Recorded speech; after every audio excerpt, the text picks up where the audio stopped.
Salut les amis, salut à tous. On se retrouve pour la vidéo NBA, celle du week-end. Elle va durer tout le week-end. Non, elle va durer 10 minutes, mais elle se prolonge sur le week-end. Il va y avoir 8 matchs au programme en NBA de vendredi à dimanche. On va débuter avec un Atlanta-Boston et la carte se terminera avec un Warriors Golden State.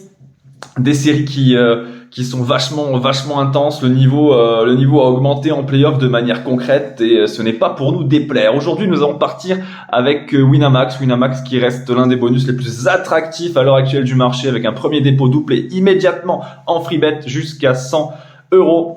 Et n'oubliez pas notre partenariat avec Sorare. Pour 5 cartes achetées, vous en avez 5. Pour 5 cartes achetées aux enchères, vous en recevrez une gratuitement. Voilà, on va débuter sans plus attendre cette belle petite carte NBA. Nous allons commencer directement avec ce que je vois comme la plus grosse cote de ma carte. Atlanta-Boston, 2,72 pour Atlanta, 1,49 pour Boston. Alors oui, Atlanta n'a pas existé durant cette série pour le moment. Ils viennent de perdre les deux premiers matchs sur un écart de 13 points. Mais il y a une grosse différence. Il y a une grosse différence en play-off entre les matchs à la maison et les matchs en déplacement. On le sait, alors déjà en NBA, de manière générale, toutes les équipes plus ou moins ont un bilan positif, ou un bilan bien meilleur à la maison qu'en déplacement, mis à part New York, je crois, à l'Est. Mais sinon, toutes les équipes ont un meilleur bilan à domicile qu'en déplacement. Et là, en l'occurrence, en play-off, ça se confirme. Généralement, les ambiances sont complètement dingues. Là, en l'occurrence, pour Atlanta, la salle va être vêtue du rouge de la tunique des Hawks. C'est généralement le feu. Il y a une ambiance de dingue. On l'a vu d'ailleurs dans le TD Garden. Et je pense qu'Atlanta peut en prendre un. Moi, je vois bien une série en 4-1. Atlanta-Boston, bien entendu, Boston est bien meilleur. Je pense qu'ils sont quand même capables, Boston, d'en perdre un.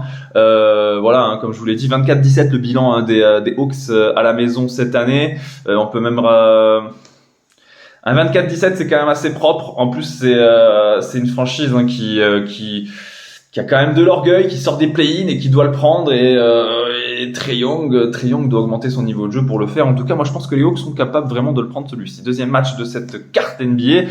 Nous allons avoir un alléchant New York-Cleveland. Peut-être la série qui a le plus de chances de pousser sur un match 7. New York-Cleveland, c'est... Personnellement, moi je pars sur Cleveland et je la mets limite en petite confiance.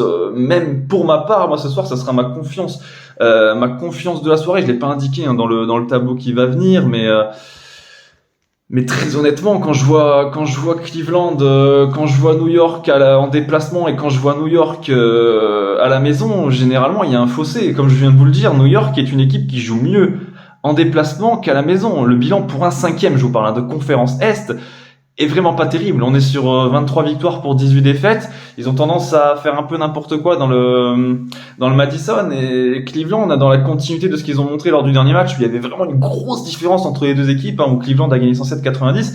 Moi, je les sens capables quand même, Cleveland, de le prendre celui-ci et de ramener, de récupérer l'avantage du terrain. En tout cas, moi, pour ma part, je pars sur un succès des Cavaliers. Pour conclure cette première soirée, dans la nuit de vendredi à samedi, donc, nous allons avoir un Minnesota-Denver. Là, pareil, honnêtement, il faut regarder les bilans. Denver, toute la saison, ça a été une équipe à la ramasse en déplacement. Je parle pour un leader de conférence Ouest, bien entendu. On parle d'une franchise à 19 victoires, 22 défaites en déplacement. Bon, c'est absolument pas normal. C'est pas un bilan digne d'un leader de conférence Ouest. Et à contrario, Minnesota, pour un 8e de conférence Ouest, s'en sort pas trop mal à la maison. Bien entendu, ils sont dans le positif, mais légèrement. 22 victoires, 19 défaites. Minnesota, c'est une équipe qui peut poser problème à Denver. Minnesota était devant dans le deuxième match, ils l'ont perdu de 11 points, mais de 9 points, pardon, mais ils étaient devant à l'entame du 4e quart-temps avant de complètement déjouer. C'est une équipe qui a les armes pour rivaliser, et surtout, voilà, la maison, esprit de play-off, ça va envoyer dans tous les sens. Moi, personnellement, je pars sur une victoire des Wolves ce soir. Alors, nous allons débuter la carte de demain. Nous allons avoir un Brooklyn-Philly. Si je dis pas de bêtises pour l'horaire, ce sera 19h. 19h Brooklyn-Philly. 2,94 Brooklyn, 1,41 Philly. Philly vient de remporter le 3e match à Brooklyn. Je pense qu'ils ne vont pas s'éterniser trop longtemps. Brooklyn n'est pas passé loin de le prendre, celui-ci. Ils étaient malmenés en première mi-temps. Ils sont repassés devant dans le 3e quart-temps avant de s'écrouler dans le 4e. Malheureusement, je pense que Brooklyn est un peu trop juste. Est-ce que le choix, je sais pas si vous avez regardé, est-ce que le choix d'isoler Joel Embiid comme ça sur les 3 premiers matchs était la bonne solution? On le saura jamais, parce qu'au final, ils ont libéré énormément d'espace pour le reste du groupe, le reste du collectif. Ce qui fait que bah, ils sont menés 3-0, mais même je pense que s'ils n'avaient pas fait d'isolation sur Embiid, s'ils l'avaient laissé jouer, ce serait Embiid qui aurait matraqué la raquette, et bon, on connaît la suite. Donc, en tout cas, pour moi, victoire de Philly qui devrait conclure cette série. 5e match de cette carte sur les 8. Clippers The Suns. Bon, Clippers Suns, ça c'est pareil, hein. Très honnêtement, je vois pas trop pourquoi les Clippers ont une cote aussi haute. En tout cas, moi, d'après les informations que j'avais hier soir et j'ai actualisé ce matin à 9h, Kawhi doit jouer.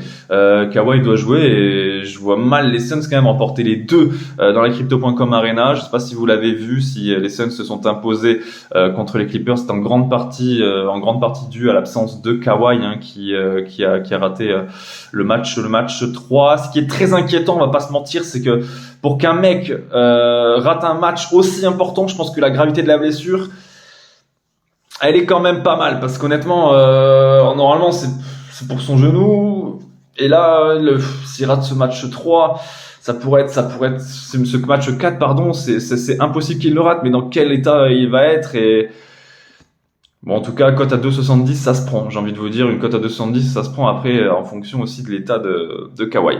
Miami-Milwaukee, moi, personnellement, avec ou sans Giannis, je vois largement Milwaukee. Ils se sont baladés lors du dernier match. Offensivement, c'est trop fort. Je pense que Miami, moi, pour ma part, hein, c'est ce que je pense, ils ont remporté le premier match et c'est très bien. Je pense que ça peut terminer en 4-1 cette histoire.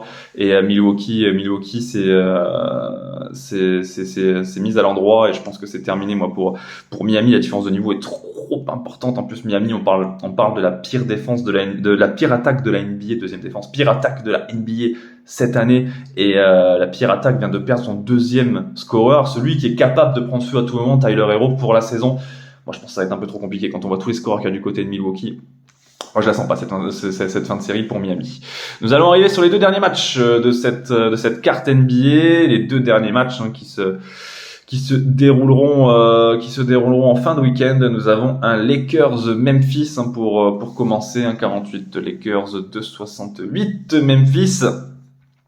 Là, très clairement, on va avoir une belle opposition de style encore. En plus, cette série est montée en intensité avec l'histoire, hein, l'histoire entre LeBron James et John Brooks, enfin on va dire surtout l'histoire entre John Brooks et lui-même, où il n'a pas arrêté d'invectiver le King, hein, qui n'a pas forcément répondu à ses provocations.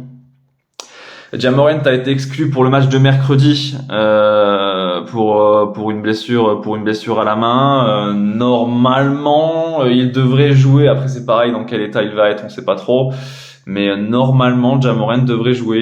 Il est encore noté comme incertain, mais normalement, il devrait jouer. Après, pour moi, même si Morant est là, la clé dans cette série, elle se situe pas là. La clé dans cette série, pour moi, hein, c'est la blessure de Steven Adams qui fait trop mal à Memphis, parce que là, typiquement dans ce genre de match, c'est le mec qui aurait pu annihiler Anthony Davis.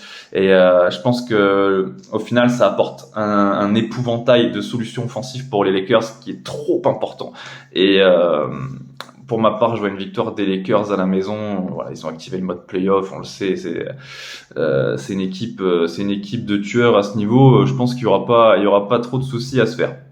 Golden State Sacramento pour terminer avec cette carte du week-end, cette carte de playoff. Bon, Golden State Sacramento, comme lors de la précédente vidéo où j'ai mis Golden State gagne de 6 points en plus, voilà, c'est Golden State à la maison, c'est Golden State à la maison, hein, c'est intouchable, ça défend bien, ça attaque fort, ils ont gagné le dernier 114-97, c'est quand même incroyable la différence de niveau entre cette équipe à la maison et en déplacement, c'est quand même quelque chose honnêtement, hein.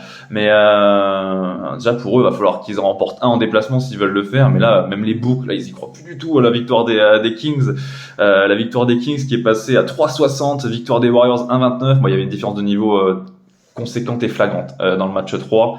À voir ce que ça va donner. En tout cas, Sacramento est toujours devant, mais ça sent quand même pas bon sur celui-ci. Encore, moi, je pense que les Dubs vont égaliser à 2 partout. Voilà, j'en ai terminé avec la carte NBA. La carte NBA qui regroupe tout le week-end. Je le rappelle, le tableau va suivre juste après. Et important, hein, bien entendu, les jeux d'argent sont interdits aux mineurs. Je vous souhaite une excellente journée, un excellent week-end en NBA et en règle générale. Je vous dis à lundi. Normalement, s'il y a du contenu, normalement il y en aura. Ciao, ciao les amis.